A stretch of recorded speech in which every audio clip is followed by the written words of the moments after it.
Hello, welcome to this important panel discussion on prostate cancer and life after. We're hosting this conversation at the Smith Center for Healing in the Arts as programming for the current exhibition, Tawny Chatmon, What He Left Behind, at the Joan Hisaoka Healing Arts Gallery in collaboration with Gallery Mertis in Baltimore, Maryland. Smith Center for Healing in the Arts here in Washington, D.C. is a nonprofit health education and arts organization whose mission is to develop and promote healing practices that explore physical, emotional, and mental wellness that lead to life-affirming changes. We offer programs for the community and specialize in serving people with cancer and utilizing arts in healing. I'm Lindsay Yancich, the gallery manager at the Joan Hisaoka Healing Arts Gallery at Smith Center.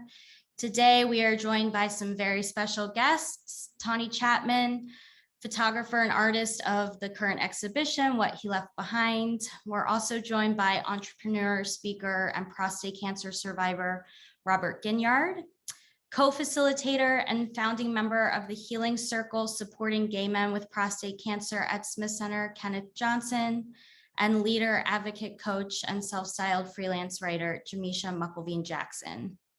I'd like to also introduce our moderator for today's discussion, Lisa Sims Booth, Executive Director of the Smith Center for Healing in the Arts.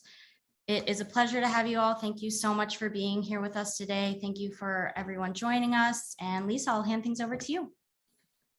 Thank you so much, Lindsay. I'm so excited to have this conversation. Thank you all for joining us on a Saturday afternoon. I'm going to allow everyone a chance to briefly just introduce yourself, a bit about your story in terms of prostate cancer, and then we'll jump into the conversation. So I'm going to start with Robert, and then I'm going to go to Kenneth, and then Tawny, and then Jamecia, and then we'll jump in the conversation. So just a few minutes about your story, and thanks so much. Go ahead, Robert, we'll start with you. Well, thank you very much for having me. My name is Robery Ginyard. I'm a prostate cancer, 11 years out now. I was 48 when I was diagnosed with prostate cancer. We did have prostate cancer in my family. My father had a bout with prostate cancer, and ironically, something that happens pretty much in our communities. For years, my father didn't tell us that he had prostate cancer because it was a thing where he didn't want us to worry about him. And so through my prostate cancer journey, I realized that while there was a physical part of prostate cancer, there was also a mental piece of it. And I remember when I was diagnosed, there was so much stress that was going on in my life. And so my new mission now, after going through this journey, is to follow my dreams wherever they may lead, to relieve some of the mental pressures that are on me and many Black men across the country. And so my mission now is to dream it, believe it, do it, be it. And that's part of my story in terms of how I try to approach prostate cancer, not only from a physical standpoint, but also from a mental standpoint, because I firmly believe that how we think has such a tremendous impact on our bodies. And so I try to make that connection that if the why is important, then your health becomes important. Thank you so much, Robert, for sharing that. Kenneth? Good afternoon, everyone. Thank you for having me. My name is Kenneth Johnson, and I am a prostate cancer survivor and thriver, I hope. My journey began back in 2016 when I was prostate cancer, not long after my 50th birthday. And during that year, I had surgery, radiation. I always say the only thing that made me sick during the whole process was the surgery and the radiation. The prostate cancer itself, I was actually completely asymptomatic. It was only through elevated PSA that my physician suggested and referred me to a urologist, and I had a biopsy to identify the prostate cancer that was present. I did not have a direct, well, I had uncles with prostate cancer. My father, who's very much alive and thriving at 81, saw him this morning, is very healthy and has not had any prostate issues at all. So it was I'm glad that I had a very vigilant doctor who suggested actually at 45 to actually begin tracking my PSA, because he at that point in time said, you know, as an African-American man, I was at higher risk. So he just decided that this was something good to do, and I was appreciative of that. Since then, throughout the journey, what has been great is kind of finding this cancer community, and that's been a real positive that's come out of all of this, is that, you know, I have kind of a band of brothers. A real brotherhood has been formed among those in our support group that we have on the fourth Thursday of every month for gay men with prostate cancer, and it's a group that was formed out of another support group over at George Washington University. And we decided that we wanted something specific for ourselves to speak to the unique journey that we felt we were on, and that perhaps wasn't getting directly spoken to through the awareness campaigns that were out there, as well as just through the medical profession in general. And so that's kind of why we decided to do this for ourselves, and it's been a real pleasure to do so. That's me. Thank you so much, Kenneth. And now I'm going to go to Tawny. Hi, everybody. My name is Tawny Chatmon. I am a photography-based artist. In 2010, our family lost our father to prostate cancer. Shortly after my father receiving his diagnosis, him and I agreed that I would document his battle with prostate cancer with my camera. And so it started out as what we thought would be a testimony of him beating prostate cancer, using these images as a way to inspire men to get early screenings to get prostate cancer detected. Ended up me chronicling losing our father to prostate cancer. And these images are currently on view at Joan Haseilka.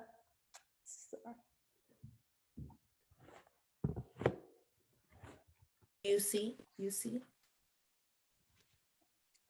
Healing Arts Gallery. It is my hope that these images will inspire other men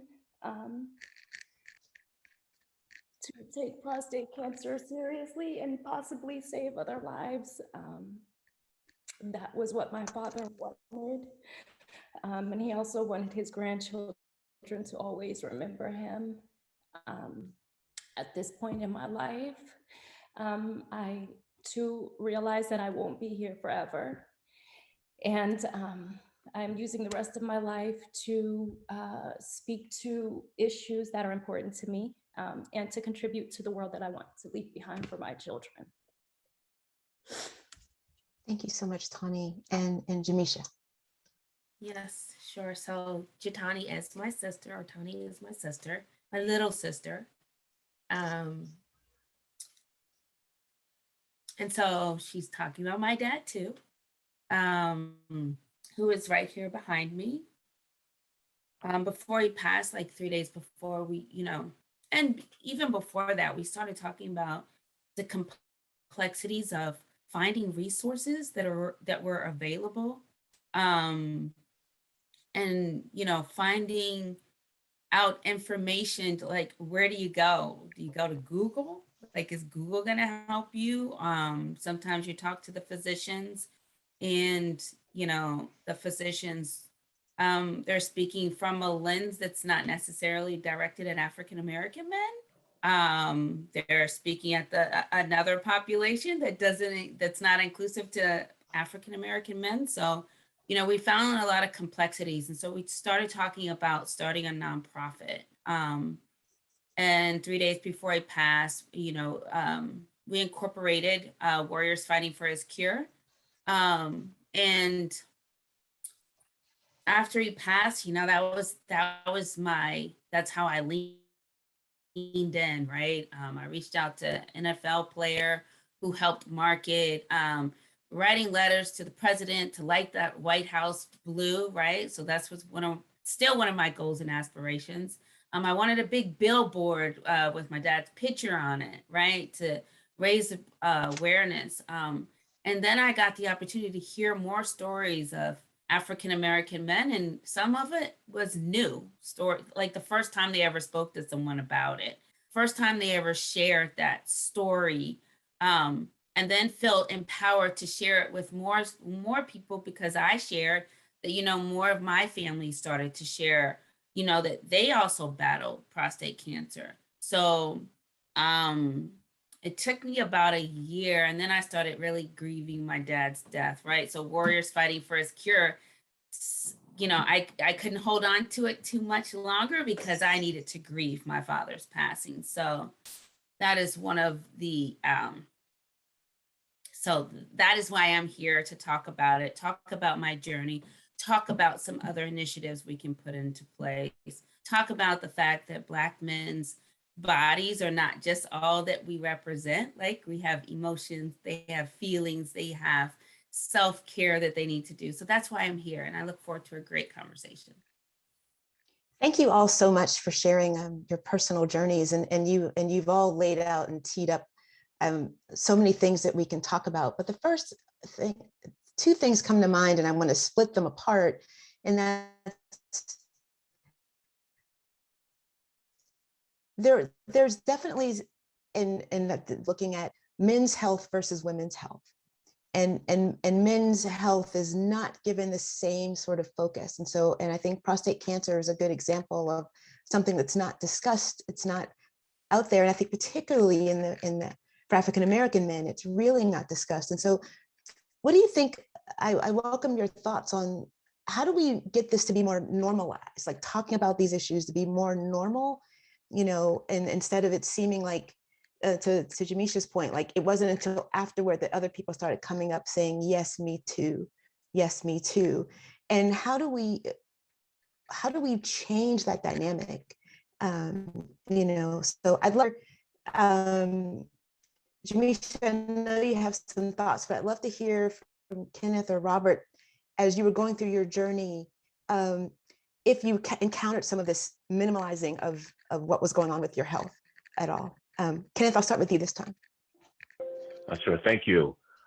Let's always think about, that initial, I guess, day of diagnosis and that immediate aftermath.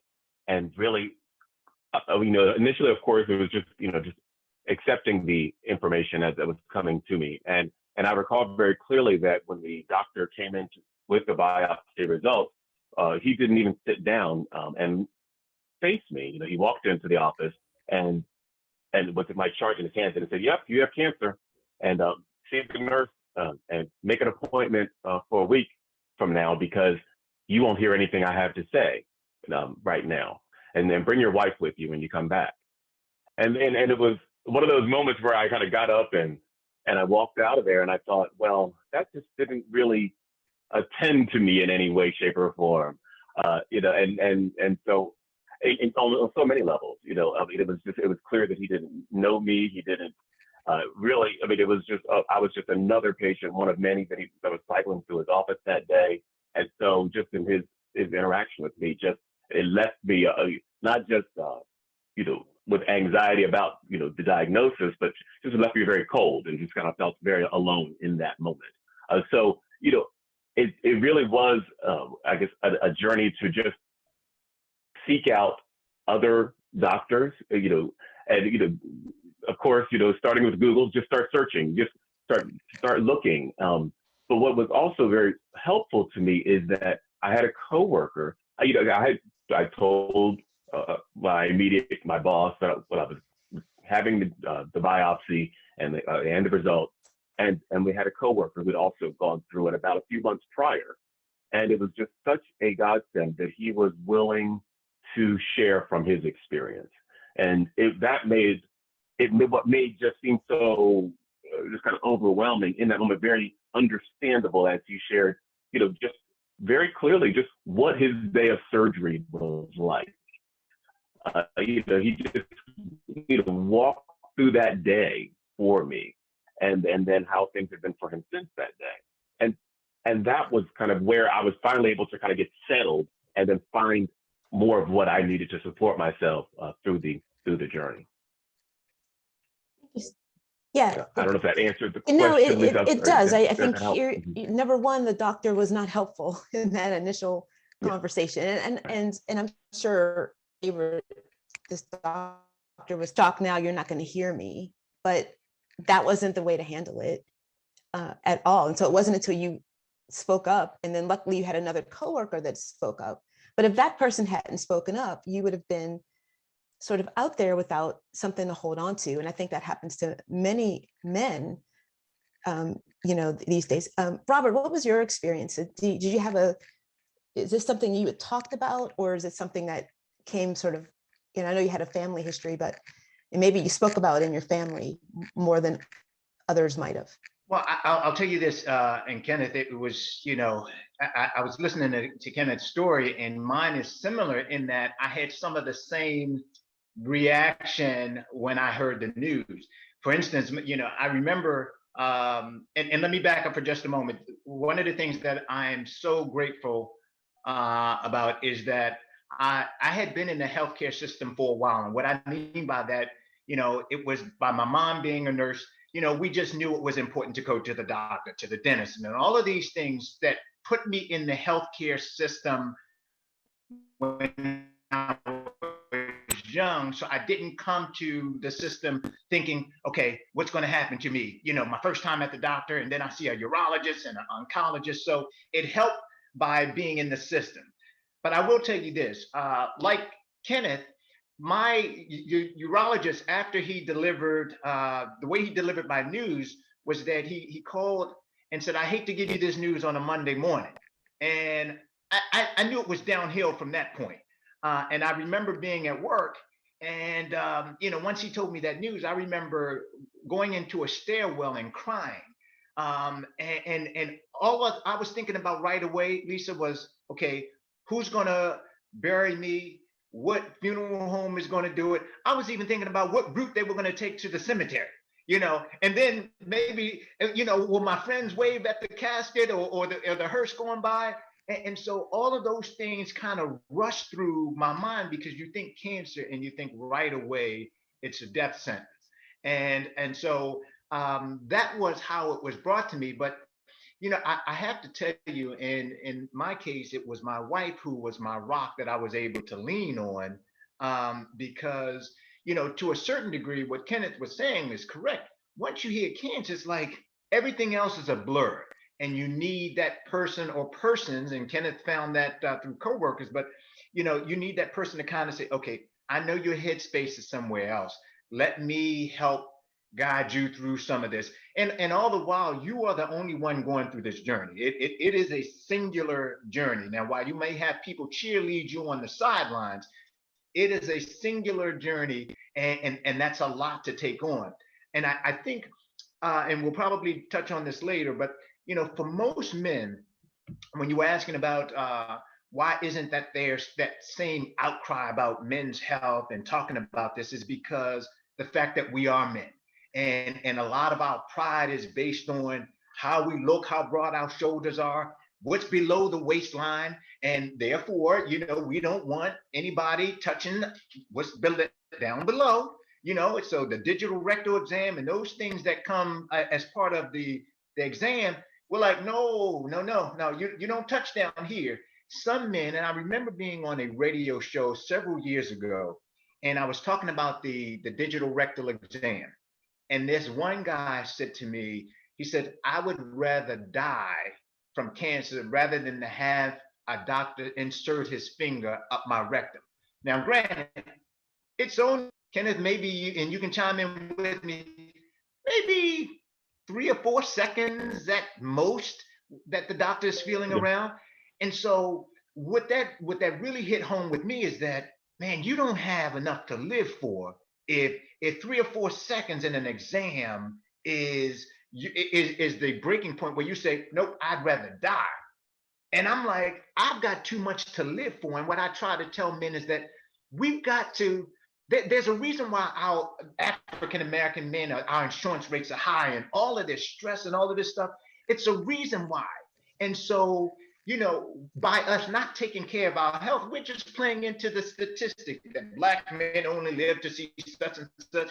We need to be around to share stories with our wives and significant others and partners, because that's passing on tradition. So from my larger perspective, if the greater community can minimize us by saying, well, they don't care about their health, they're not going to live long. You know, we're playing into their hands and we're not being a part of passing on that legacy to future generations. So to me, our health is really our wealth. And I know a lot of times people use that as a cliche, but when you think about it, if you're healthy in mind, body, and spirit, you are unstoppable. And so therefore you can love better, you can feel better, you can walk better. And so those are the things that I think we need to really tap into to be the strong African American men for our families, not just by our physical presence, but our mental presence, that we leave a legacy in the minds of our kids and our family members to say, oh, dad was on point. You know, he dropped some knowledge on us throughout the years, and that's what you remember. Thank you so much.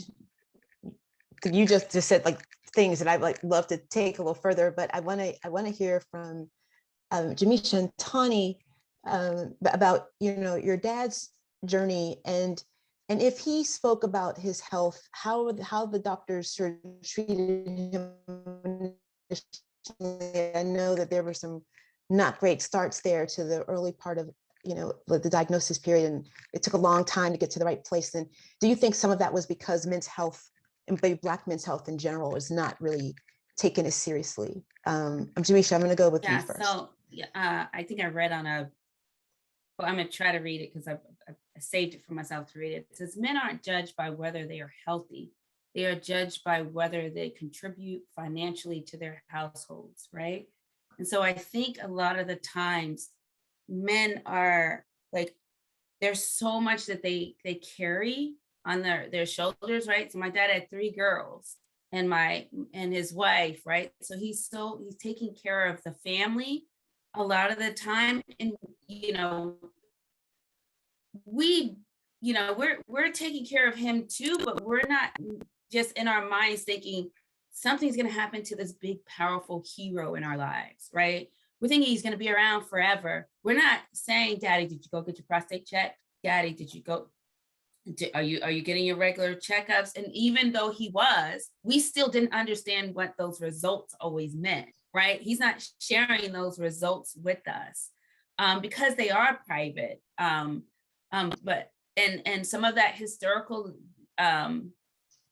data that we need to know, like, did your dad have prostate cancer? Did your dad's dad have prostate cancer? Who in the family has had prostate cancer? We're not really having that real dialogue often where we get to know these things, right? We're getting to, and even going to the doctors, hearing Kenneth and Robert's story, it's what when you're giving me these results, what results are you giving them based off of, right? When you're telling me what's next for me, are you looking at me as an individual, or are you looking at me as the data that you have on record, right? And how do physicians really understand that men are humans? They're, especially Black men, they're humans. They have feelings and emotions, and oftentimes we just think that they're just bodies sometimes, and they're not bodies. They mean something to daughters like me and my sisters and my mom and wives. I mean, him and my mom were married for 30 plus years since they're like 14 and 16. So when a physician is talking to a family, Black families, every Black man matters to us. So talk to them as if they're humans. Don't talk to them as if they're just another patient that just came into your office that you just get to tell they have cancer. So that's my perspective. I'll let Tawny go. Tawny, do you have some thoughts here? Yeah, so everyone has pretty much said what I was thinking, and Kenneth and Robert, it's so amazing to have you here and hear your story also. When we were going through this, we thought that would be something that my dad would be able to do, to speak about it. So I'm finding comfort in the fact that you all are survivors and you beat prostate cancer. But I do remember going to my father's one of his first appointments with my mother when they first told us that he had prostate cancer, and it was minimized so much. They told us all men will likely have this before they die. It's not that big of a deal.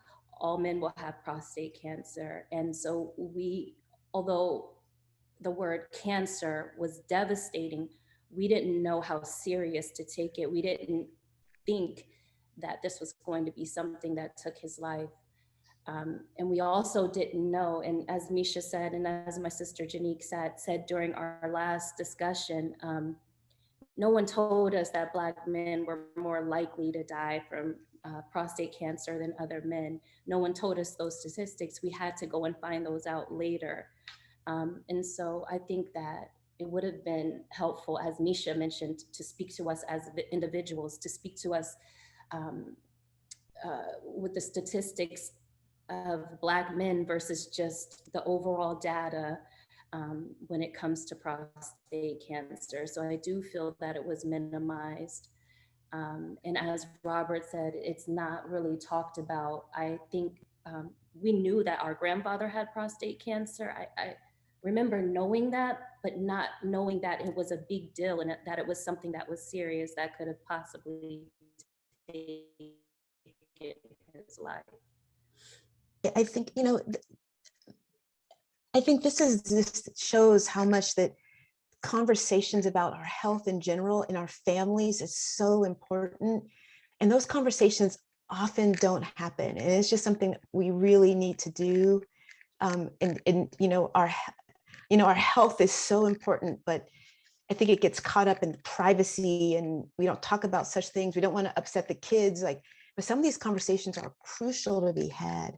And so thank you for raising our awareness about the importance of them. And I think hopefully the people, as they hear this, will think about how are we talking about our family history, amongst our siblings, amongst our kids, so we can pass on the important information, particularly in the Black community. But I want to pick up on something else that we've been talking about a lot, and that's around awareness, but also resources.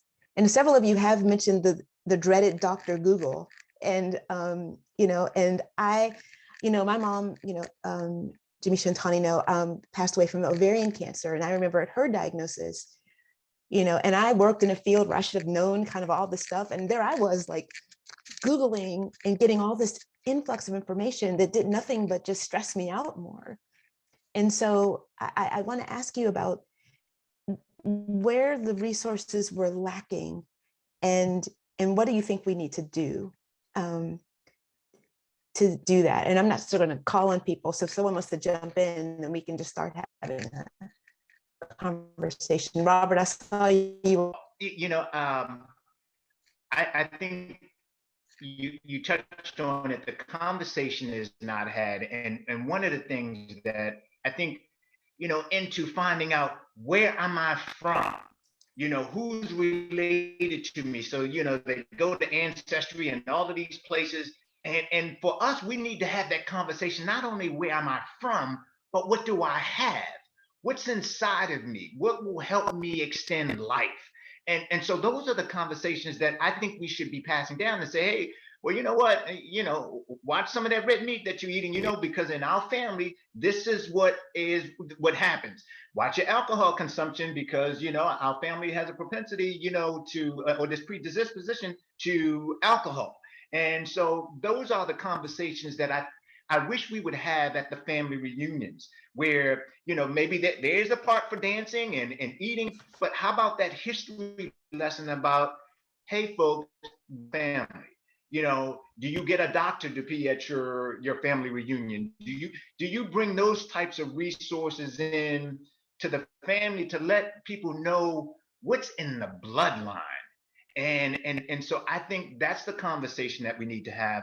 And I will tell you this, the other thing we talked about in terms of, the resources, and I did the same thing, Lisa. I went to Google once I found out what was going on, and I had to realize, wait a minute, I am wasting time to a certain degree trying to be the expert on this. Let me first be the expert on being a good patient and getting my mindset ready for this. I want to know enough that I can ask the right questions, but I think a lot of times we become so consumed with the diagnosis that we begin to try a doctor's degree in a matter of a couple of months or weeks, and we try to treat ourselves. And so that I can see where that comes in. And then the final thing I'll say, and this is kind of related to faith. As someone who is saved, I looked at my faith as a failure in that I questioned why God would let this happen to me. And so part of what this cancer journey has taught me is a stronger faith directly with God to say, hey, look, you know what? This is who I am. I'm a creature of God and I've been created this way. But I will tell you, you know, what was interesting about my faith journey is that I remember, you know, there were some in the faith community who said, well, you just got to pray on this. We're going to lay hands on you and it's going to be okay. And, you know, for a while, I'm like, yeah, you're right. You know what? I don't need to see a doctor. I'm going to eat this and do this and that. And then I thought, I was like, you fool, you got some of the best doctors that you have access to. You bet if God made doctors, then I better go use them. And so, you know, so sometimes, you know, that brought up to me the power of the tongue. Because, you know, some in the faith community to say, oh, don't talk about cancer, just don't even acknowledge it and it's not there. Look, I got it. Now, how are we going to get through this? And so sometimes, you know, we have to be careful with the faith community, because sometimes when I bring this message to them, they're like, you know what, hey, God is important. And I'm like, I get that. But what you don't want to do is have people ignore what's actually inside of them. Now, their faith can help you get through that. But you know, you can't deny that it's in you. You know, it's like, yeah, well, this is what's showing up. And so and we'll probably talk about that later, but it gets back to that broader discussion of like information and your faith and all of those things that I think are knowledge sources that we have to be careful and take that in moderation. Yeah, and if I can add with what Robert said, and then I won't be too long, Kenneth. I noticed you came off mute. But just to add one piece in there, it's faith without works is dead when we talk about our spiritual alignment, right? And if you've ever heard the story about the flood, where there was a flood and the boat comes by and someone says, oh, do you want to get on? The guy's like, no, God's going to save me. And then the water rises again. He's like, come on, get on. He's like, no, God's going to save me. And then it rises again. No, God's going to save me. And then he gets to heaven. He's like, God, you didn't save me. He said, I sent 3 people, right? So it's the faith without works. If God sends vessels, like, let's move on with that. If I can add this too, and then I know Kenneth wants to go too, but I think there are some also, we talk about things that can be done and resources available. I think the first resource that we utilize as African Americans is the healthcare system, right? And I think the healthcare system needs to recognize that there are some historical abuses to Black men and women, you know, syphilis, and the nation needs to recognize that we need to build more trust so that when African Americans and Black people go to the healthcare system, there are some sensitivity, there are real factors that exist that need to be addressed. And when you're having those conversations with Black families, make sure that you bring your compassion hat, make sure you bring that I need to build trust. So that, you know, this journey isn't something that, you know, healthcare hasn't always been available and accessible to us. And when healthcare becomes available and accessible to us, help us navigate through it, right? Don't just give us these reports, help us navigate and tell us what we could do. All of these other resources that are available. As this is something new to a lot of us. This hasn't been available to us for centuries, and now that it's available, help us navigate.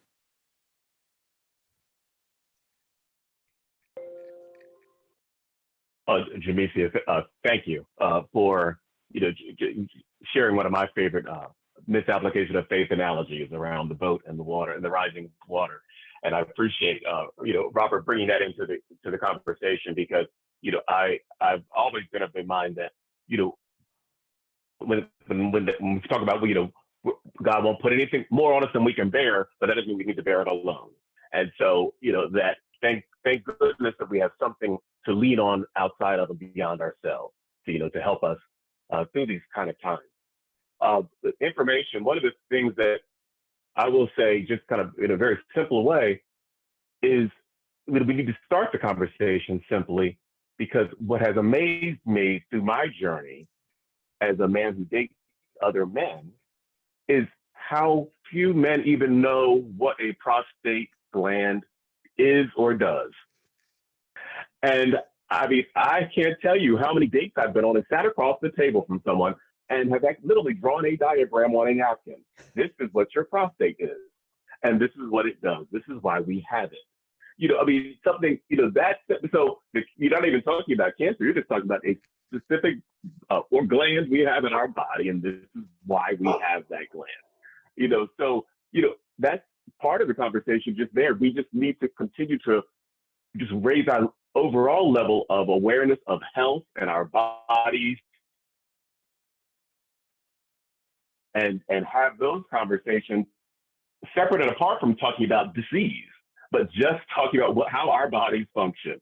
So that has been eye-opening to me. The other thing, where I wish I gotten information was earlier in the process, at the time of biopsy, or even before biopsy, because one of the surprise, and I want to be as plain here as I can, is that the doctor never told me one of the after effects of the biopsy would be blood in semen. And to have that experience was absolutely terrifying.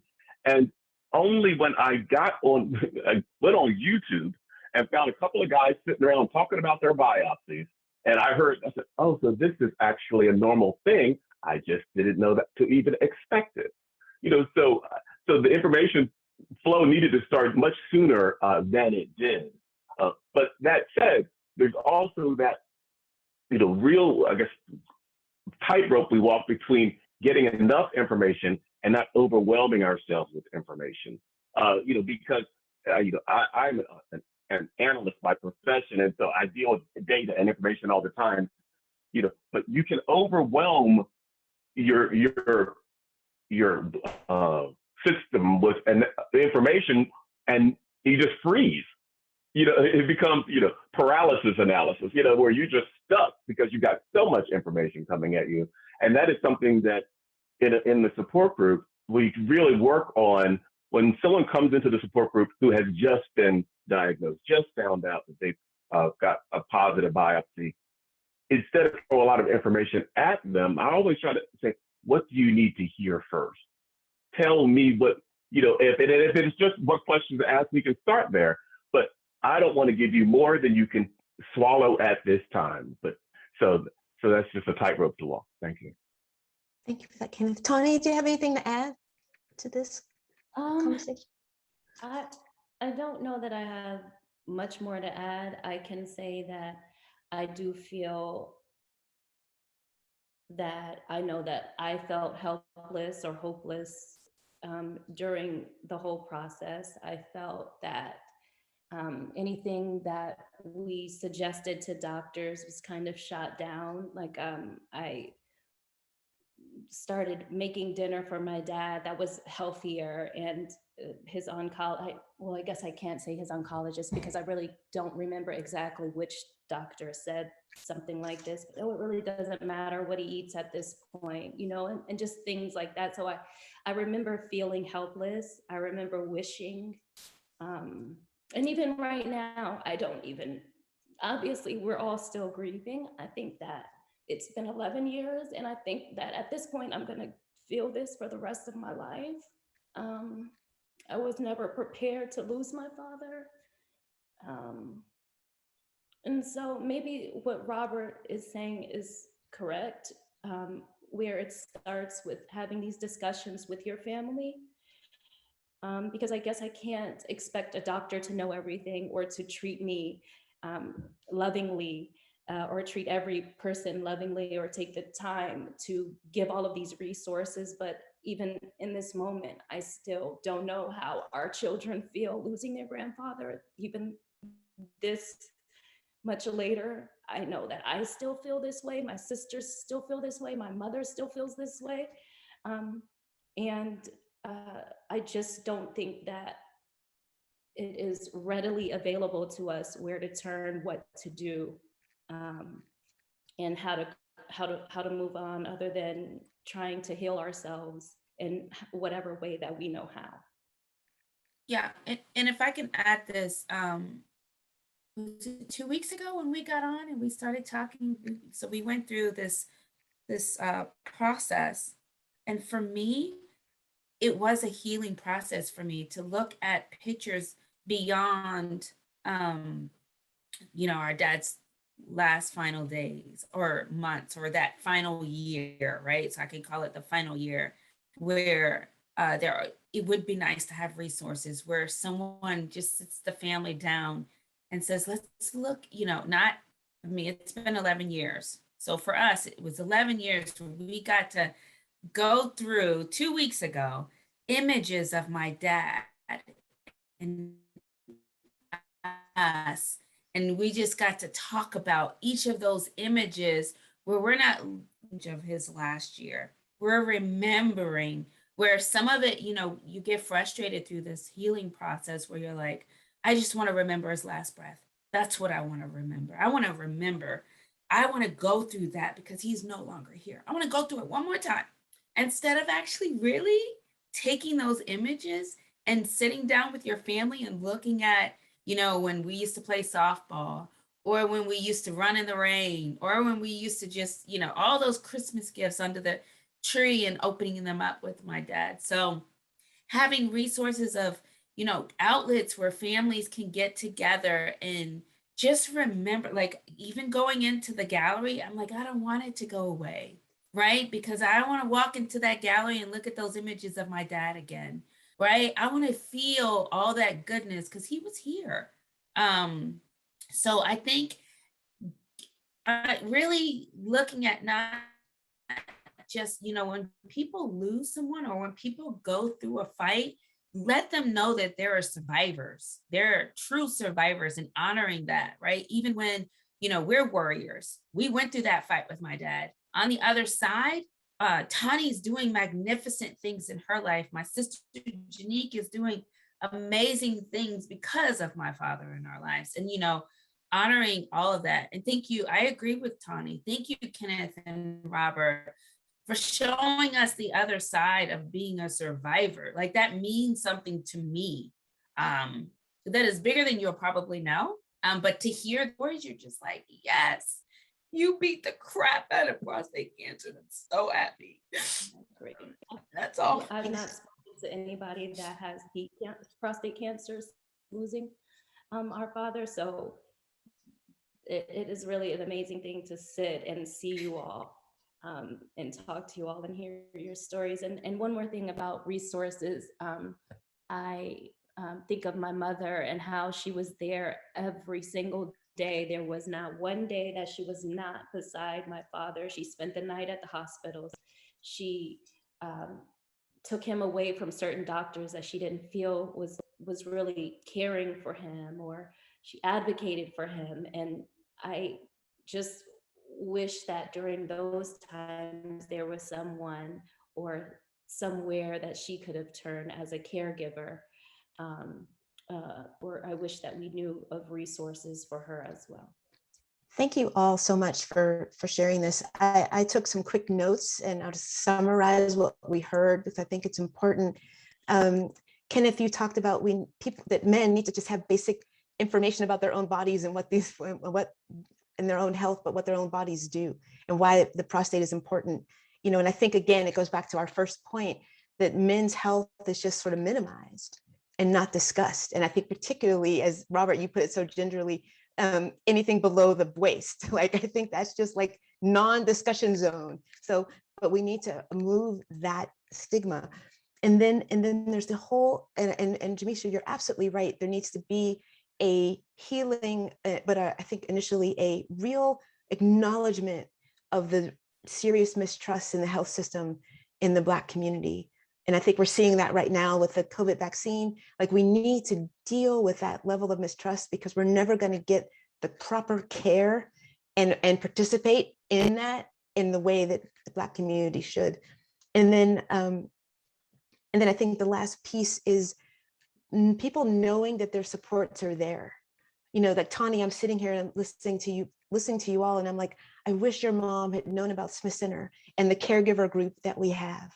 You know, Kenneth, the group that you lead, you know, for gay men with prostate cancer who may not have been felt welcome, or that their needs were being addressed in a general prostate cancer group, but there's a group. So these are the kind of resources. And I know, Robert, you're probably involved with many other things and other organizations, but the lack of information about them. Yes, Black men's health is minimized, absolutely right. And so I think these are the big things that we need to deal with when we think about awareness and what needs to change. You know, and I'm really grateful to be sitting with the four of you, because you are change agents. Tawny, the work that you've done and with your beautiful exhibit and the beautiful art that's come out of your experience, you know, the work you're trying to do, Jamecia, and the work you're already doing, Robert and Kenneth, this work is what's going to change things. So just know that right now. Lisa, if I could chime in for just a moment, Sure. you know, one of the organizations, I happen to be the chair of the board of directors for Zero, the End of Prostate Cancer. Yep. And we have been dealing with health equities over a long period of time. And so now it's fashionable because everybody wants to hop on that bandwagon. But, you know, what's interesting, you know, is yeah, there is that disparity. And what we're trying to do is to bridge that gap. And, you know, what I try to approach that with, because a lot of times, you know, people just throw resources into a community and it doesn't get any kind of traction because there's no story behind it. There's no meaning. It just satisfies something on your, you know, your They're checking the box. Checking the box, yes. And, you know, you see it as a line item, but, you know, what I try to tell folks is we're more than a line item. You know, we're a community that needs to hear this information. But then, you know, I also put some of the onus back on us to be an advocate for our healthcare. You know, now, I am not one to mince words. So when I was going through my journey, I had my questions all written down. My wife had hers. And so I think, you know, particularly as men, African-American men, we go into doctors and maybe some of them don't look like us, but there's always, we walk into this inferiority complex that, oh, he or she is a doctor, and this question, maybe I want to ask this one because it seems a little bit too stupid to ask. So you start checking off things that you don't want to ask, and these are questions that you should be taking to the doctor. So, you know, one of the things I hope we start to do is become more of our own advocates for our health. And that, again, that stems from knowing that your life is important. Now, Jamecia, you talked about daughters, you know, and I've got two, and that's where all of this gray hair comes from. But they are my life. And one of the things that I thought about when I was diagnosed, and I was diagnosed at 48, and I wanted to be around to see my daughters graduate from school. I wanted to be here for my wife. I didn't want some other man entering this nice house with this big screen TV and all of this stuff and enjoying all of this stuff that I helped put in this house and some other man to enjoy. And so I had plenty of reasons to live. And so, you know, I say that in jest, but, you know, I'm kind of serious about that. You know, I wanted to live to be able to have conversations with my friends. And so, again, it gets back to what is our value?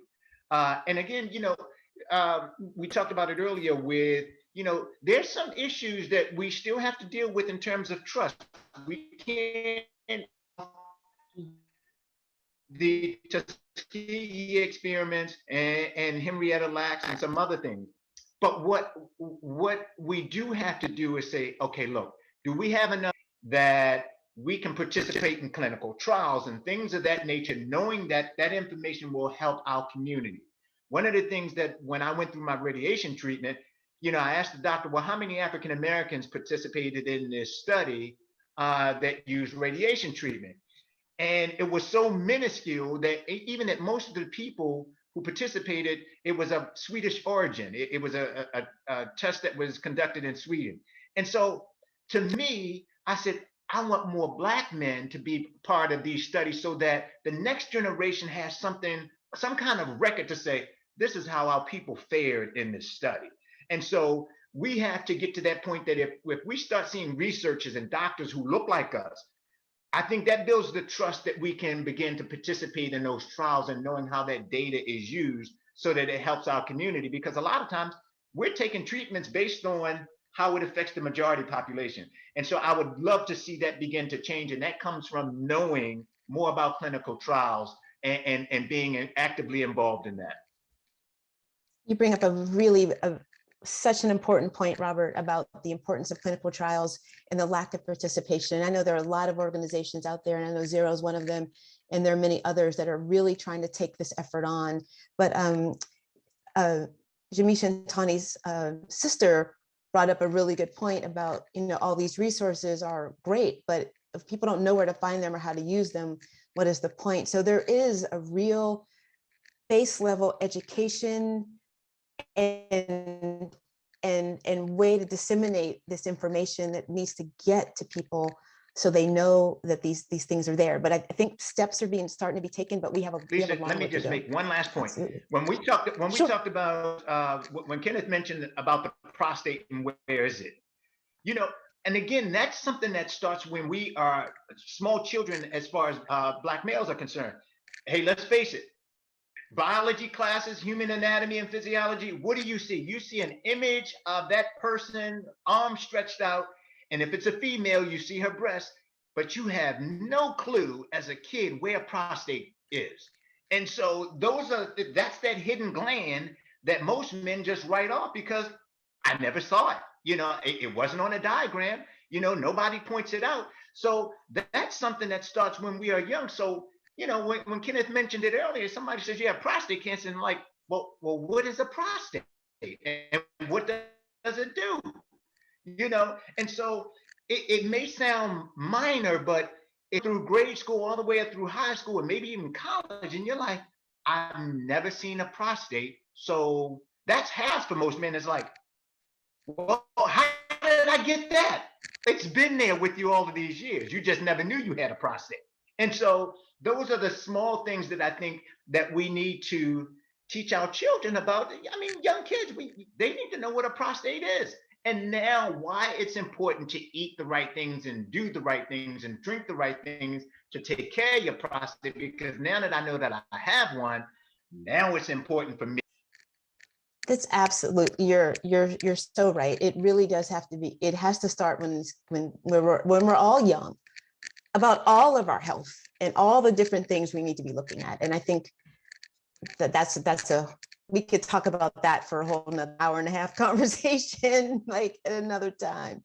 But no, you're absolutely right. But I want to, I had another topic, but we sort of touched on it in terms of how much this has impacted all of you, albeit differently, on the effects on your mind, your body, your spirits, your families.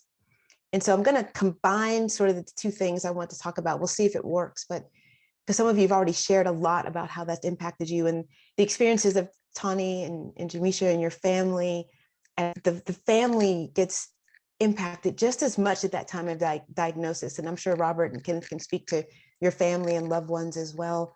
And then you have the added part of being diagnosed with the cancer. So I know it's all impacted you. So if you could think about its impact, and I know it's been, now that you're dealing with life after, and for Kenneth and Robert, you're survivors, and so you're doing a lot of different things, and Jamecia and Tawny, you're dealing with having lost your dad, but what life is like for you and how this experience has changed you. So I hope you can see where I'm going and you can pick which parts of that you want to talk about. But I think that people sometimes don't really understand that it's something at Smith Center that we talk about a lot, that it's not just a physical thing that's happening to you. It impacts you mentally, spiritually, psychologically.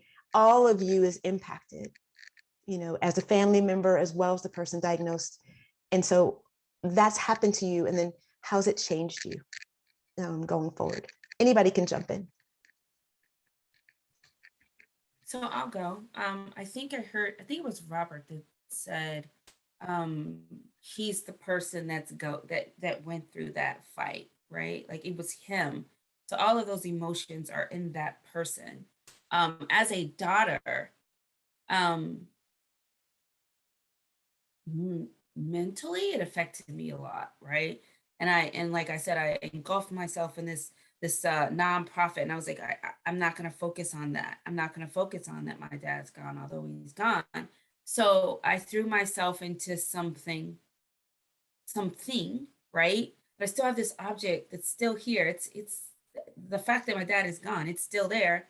Then I have 2 kids and a husband, and then I have my sisters and my mom. So they all start to get neglected, right? Because I don't want to deal with this grief. Because if I deal with this grief, I got to have conversations with them. So I'm like, no, I'm not going to have any conversations about what just happened. Because if I got to have the conversations, I got to deal with the grief.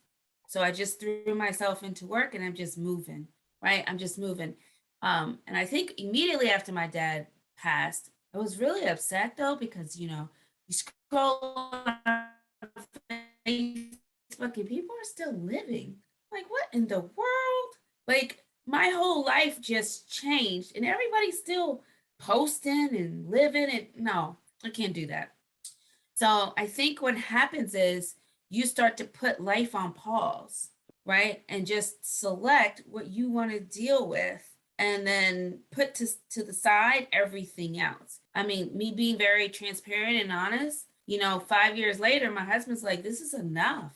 Like, when are you gonna come back? Because he can't live like this, right? You're gonna have to grieve. You're gonna have to heal. You're gonna have to go through that, because he's still here. My kids are still here. I have a grandson. I have a sister. I have mom. I have, and I'm like, oof.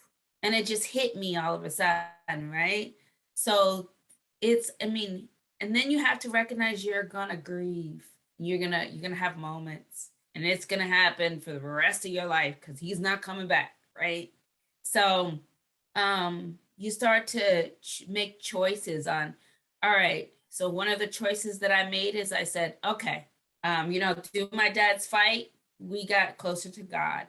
So I said, you know what, if I want to see him again, it's very selfish for me to say to myself, my dad's gone, I want him to come back to this life. I'm like, no, I don't want him to come back to this life.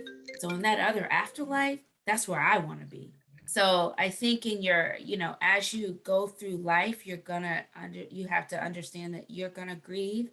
But I do think I lost like years of finding out, like, what do my kids feel? Because when we go through grief, we leave the kids out to grieve for themselves, really. We're not really asking them, well, what are you experiencing? What's happening? Are we putting them in therapy?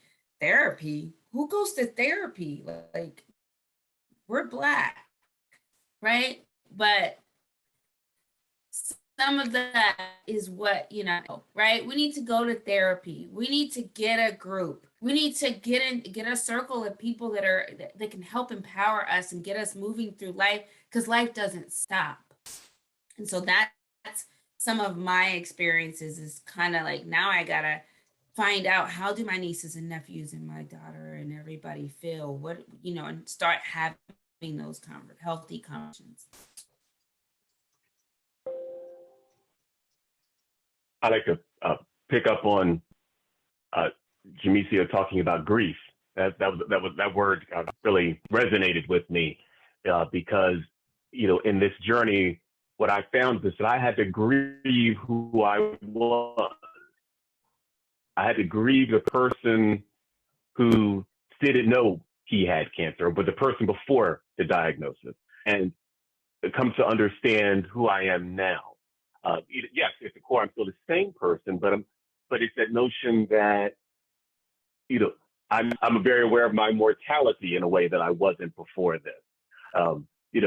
I am not the man that I felt like I would be sexually as I was before this, and what that meant. It particularly when you think about, looking at future relationships and having to explain something that you wouldn't have even had to bring up before that. So that word grief is something that really comes up that I didn't really expect as a support person when a man said he had buyer's remorse post-treatment. And that was his way of saying that he really questioned whether he really wanted to experience what he was experiencing through his treatment process. Yes, I want to live. He just didn't know how he wanted to live in the way he was at the moment. And so that was something that, we all have to come to terms with through this journey is, the before and the after.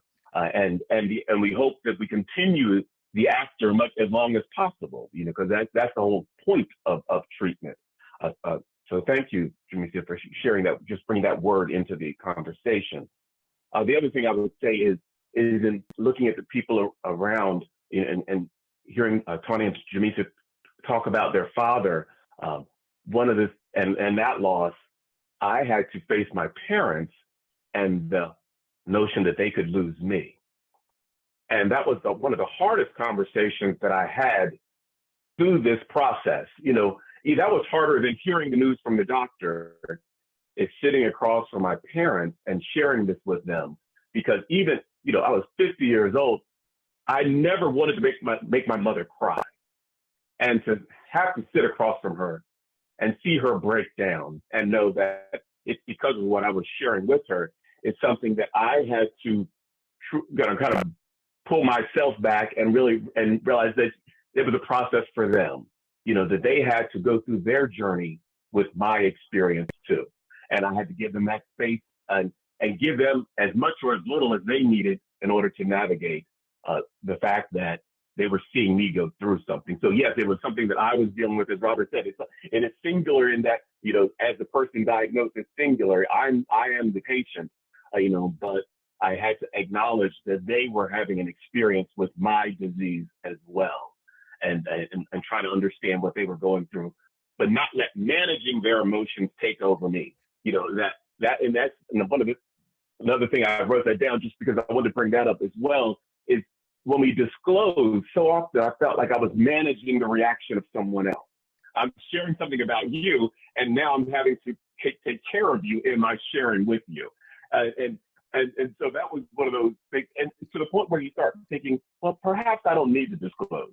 That's part of the equation why we may not talk about some things, because you just don't want to go through the experience of them having to manage the reaction of another and managing their questions. So, it's one of those, a constant negotiation, and an internal negotiation when I have conversations around just how much to share, how to share, and with whom, with whom do I share? And so, share. Thank you. Well, I wanted to chime in terms of how life has moved on since cancer, and a couple of things. One of the things that happened while I was going through my treatment is the intimacy between my wife and I changed significantly. There were some times when the rocket wouldn't go to the moon, and prior to that, I was always ready. But with the treatments and everything that was going on, the rocket shuttle was kind of sidelined for a while. But through those treatments and those moments, I had to learn to love my wife in a different way. Now intimacy was more than just the sex. It was holding hands and cuddling and talking. And I can remember, sometimes some of the most sexiest moves were when my wife would put her in her earring and I would just watch her from the side and like, oh my God, she's fine. Oh, she's beautiful. And those types of small moments that really didn't register, but that was my way of being intimate with her. And again, just watching her, if she was braiding my daughter's hair and, just watching that relationship between mother and daughter, that was all intimate. So my thoughts behind intimacy being more than just the sexual piece, it was just her being, her walking, us being together, our family, that all contributed to intimacy. And Jamecia, you know, I will bring up this point as well. And in terms of, I found myself in this space where I said, you know what? How long do I stay in this space about prostate cancer? Now, again, I was diagnosed in 2010. I finished all my treatments in 2011. But for so long, I was in that prostate cancer space. You know, I thought about it day in and day out. And I had to really come to grips with, like, okay, this was kind of a grieving process that I was going through, that I was in this space and I needed to kind of separate myself from it a little bit because it became my universe. And what I took from that is, like God said, I took you through this journey. Now I want you to start living life to another level. So I don't need you in this particular space and occupy this, because somebody else needs to come along and share their stories and be in that space and help other men. And so that's been a journey, because I don't think we're meant to stay in a space for so long. So, and Jamecia, so I think you've done the work. You know, you've done the work and you reached out to people, but I think your dad is also saying, my daughter, it's time for you. You've got a family, you've got kids. Now I want you to live your dash. You know, we get that born date and then there's the death date, and then in between is that dash. And I think what I've come away with now is really about living that dash now. And so life is off limits to me now, you know, because, you know, I've seen that potential other side. So when people, you know, say this, I can't do this, like, look, you know what, once you've been there, nothing is off limits. And so the biggest thing I take away is living that dash, and just really looking at life for the gift that it is. And I know it's kind of cliche, but every day you wake up, it's like, I get another start of this, I get another chance. And so, I would say, Jamecia and Tawny, you know, I think your dad, just based on what you said, has lived his obituary. You know, so sometimes, you know, I told a friend, I said, when I leave here, I don't want anybody to have to print up anything. I want my stories to be known by folks, that when they, oh, we don't, hey, no, you can give this obituary to somebody else who doesn't know Robert, but I know him. We good, you know. And so I think, you know, while we have gone through this journey, we also have to live our lives in such a way that even though we mourn the loss and we deal in that grief space, but our charge is to take it to another level so that you honor those who passed on.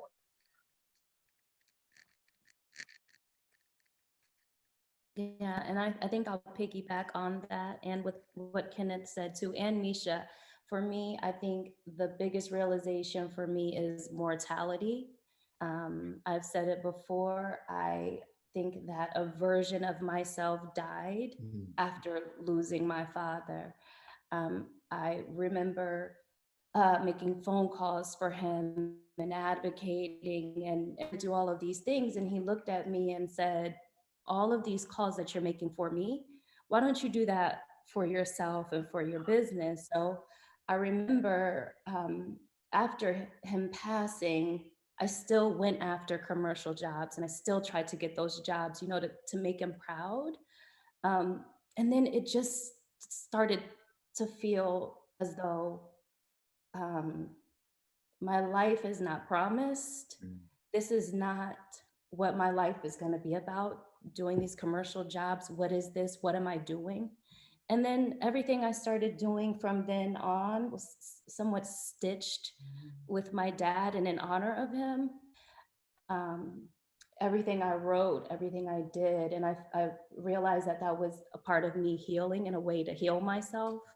And then we never expected for our dad to pass away, and life without him is so very different. And so I know that for my kids, without me, it's going to be very different for them. But I know that I won't be here forever. And so what I find important to do now is to use the rest of my life to contribute to their world, and to just be useful, make use of what I'm doing for the rest of my life. I think I have about 50 years. I'm gonna say 50, I'm 42. I'm gonna say I have probably until I'm 92. I wanna make use of myself. And I feel that's what my father did too. I think about him so often, and everything that he said to us, it seemed like it had a lesson and it meant something, and I still hold on to it. And I just wanna honor him and honor my life and make use of it while I'm still here. Thank you all so much. I know I was personally moved by that, and and I put in the chat, as Jamecia, as you were talking about, therapy and whatever help that you might need, and I shared that, after my mom died, I was not well. I was not doing well at all, and it was grief counseling for a couple of years that helped me finally get myself sort of back to the new normal that was my life, so but you all just shared so many nuggets of wisdom in that last part. So thank you all so much. I can't believe we're almost always at the end. I think we could all talk for hours more, but I want to give everyone a chance to just share some nugget of wisdom, some action you would hope people would take, just whatever's on your heart to share as we close out. I'll give you a second to think about it, and whoever wants to unmute, go for it. So I'll go. Want to end it with, my dad was a remarkable, amazing James Irving Rudy Muckelvene, a person in the world. They're phenomenal and awesome.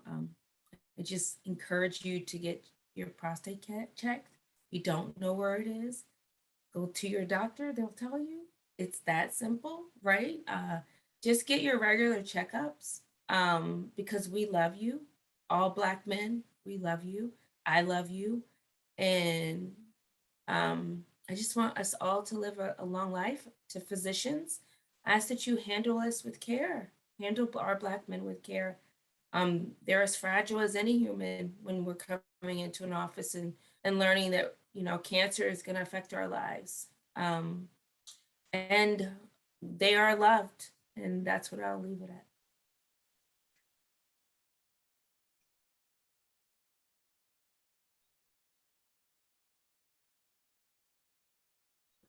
Oh, I guess I'll come off mute.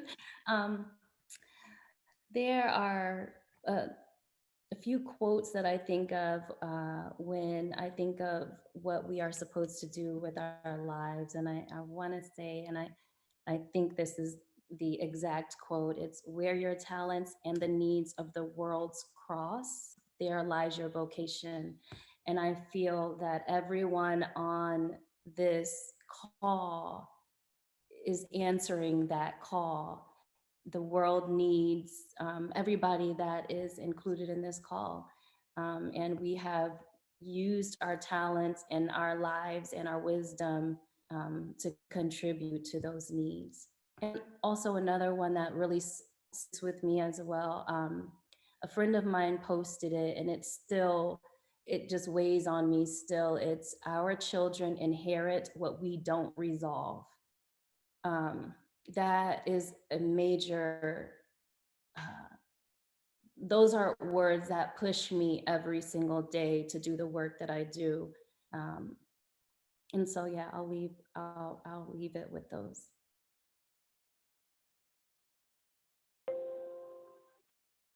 Oh, okay. Well, my mind went a lot of places. Thank you all for sharing. That's really, I really appreciate Tawny and Jamecia, which y'all just shared. That was beautiful. A couple of things that occurred to me. One is,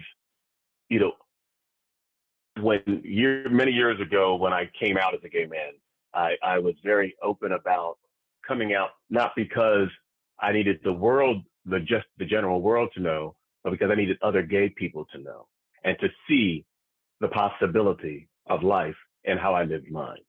And that was very much, kind of how I tried to approach life, is that I am out here because somebody is watching, and hopefully they can find something in how I'm living that will help them live better. And I think about that through this journey as well. And that in my sharing, I hope that in my sharing, somebody hears something or sees something that can help them through their journey and make it maybe a little bit easier for them. And the other part of it is that I think about a man that I met in the waiting room prior to one of my radiation treatments. There's, when you're sitting there waiting for your name to be called to go into treatment, you're just sitting there with a very full bladder, as you're supposed to have before your treatment, and you're uncomfortable, and you're just hoping and praying that, please, Lord, let them call my name, because I need to get on that table so that I can go to the bathroom. And while I was sitting there in my discomfort, there was a man who was in a wheelchair beside me who his voice was really raspy and he was weak. And he asked me if I would have my treatment. Yes, I'm waiting. He said, I'm waiting on mine still. I'm in machine such and such. And he said, I just feel so fortunate to be here. He said, to have access to the care that I have. He said, I have metastatic lung cancer and throat cancer. And, I've been through a lot. He said, but I'm here. And just in hearing him share that in that moment, and it just made me think, and I'm here too, and I want to stay here. And I appreciated that, he was in that moment just talking to me, but talking to someone who just needed to hear it. And so I hope that anything I say, someone needs to hear it. I hope they can get something from it. Thank you. Well, I would say, this has been a blessing just to be in this forum and meet everyone and hear their stories. I will say this, while people may say I'm a survivor or a warrior,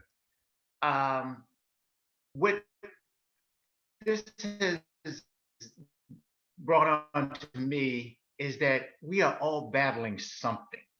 My battle was cancer, but we walk by people every day that are battling something.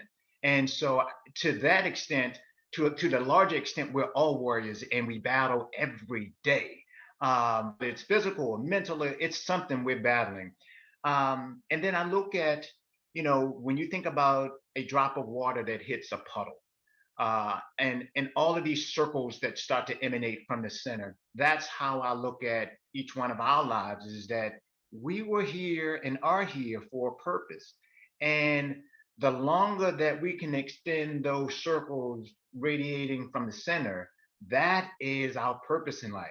And so being of sound mind, body, and spirit, and why that's important is because we want to make sure that those circles still are able to go out and touch other people. So that's why I think it is important for us to make sure that we're healthy on all of those fronts, because we make an impact and the circle just keeps rippling and rippling. And when the seas finally settle, when the water is calm, you want to be able to look back and say, I made some ripples in this world and they made some major change. So that's how I look at life now, is make the ripples so that other people will make ripples. And, that's how I look at life now. And I'm glad I was dropped in that big sea of water. And this has also helped us make ripples out there. And I think we've made an impact on some folks.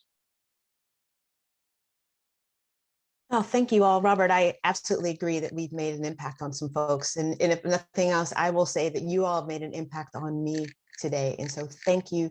Thank you all so much for your honesty, for sharing those many drops of wisdom and nuggets that people are going to be able to walk away with. And I hope that we've empowered and then educated some people, and some men particularly, to go and get checked, and some wives and daughters and sisters and partners and others to encourage the men in their lives to make sure they're doing that.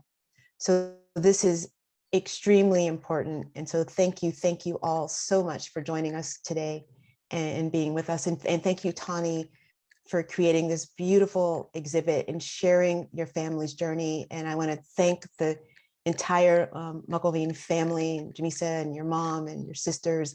All of you have just so graciously opened your hearts and your stories and your family to the Smith Center family and over this past month. And I feel like we're going to be family forever now. This is only the beginning of us being a part of each other. And And thank you, Kenneth and Robert as well. And I will turn things back over to Lindsay to just close us out the final moments here.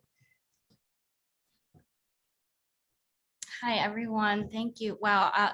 Thank you so much to each of you today for being here. I truly feel honored to have heard all of your stories. I cannot express how touched and how meaningful it is that you are willing to share these stories with us and publicly and be out fighting for this truly important cause. And you're right, you've touched me, you've changed me, and I'm gonna be calling my dad after we get off here and make sure he's been getting his screenings and make sure my partner gets to the doctor really soon too. So thank you again. I want to, just before we close out, I want to give everybody a couple more resources.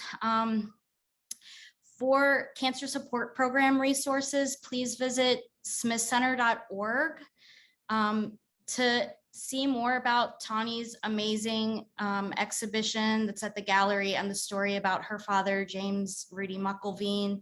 Please visit joanhiseokagallery.org. And you can reach out to me for any information on today's talk at gallery@smithcenter.org. And I'll get back to you with any questions I can answer. Thank you all so much again. I truly, it was an honor, and I so very much appreciate you. Thank you, everybody. Thank you so much, everybody. Have a wonderful rest of the weekend. Thank you. You do the same. Take care. Take good You care. too. Thank you. Bye. Goodbye. Bye.